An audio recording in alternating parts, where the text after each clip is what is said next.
Le 21 juin sortira sur les écrans la comédie policière 38°5 Quai des Orfèvres, dans laquelle Caroline Anglade donnera la réplique à Didier Bourdon. L'occasion pour l'acteur d'évoquer sa carrière dans les colonnes de Télé 7 jours, et de revenir sur la phrase prémonitoire qu'il avait eue au début des Inconnus. Depuis ses débuts avec les Inconnus, Didier Bourdon enchaîne les projets. Que ce soit à la télévision, où il sera prochainement à l'affiche de la série Daron sur TF1, ou au cinéma, où il incarnait le beau-père de Philippe Lachaud dans Alibi. Comme Didier Bourdon est partout. Et ce n'est pas près de s'arrêter. Le 21 juin, il incarnera le commissaire de police Franck Keller, qui est chargé d'enquêter sur le tueur en série surnommé le VRS solitaire, aux côtés de l'enquêtrice Clarisse Sterling, interprétée par Caroline Anglade. Une comédie policière, qui parodie les codes des thrillers, pour laquelle Didier Bourdon est actuellement en pleine promotion.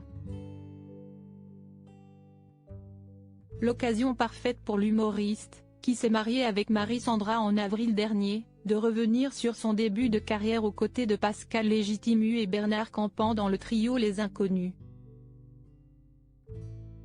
Des débuts, durant lesquels Didier Bourdon aurait eu une phrase prémonitoire concernant l'avenir du trio.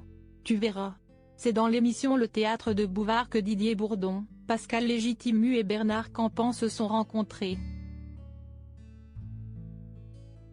Une rencontre décisive car elle est à l'origine de la création du trio le plus culte de l'humour français. Un trio qui pourrait même revenir sur scène, à une condition comme l'explique Didier Bourdon à Télé 7 jours, Bernard Campan hésite. Je dois le voir pour en parler. Mais de quoi parleraient les nouveaux sketchs du trio? L'humoriste a une petite idée, je pense que l'on a encore des trucs à dire. Un de nos sketchs revus par ChatGPT par exemple, explique-t-il.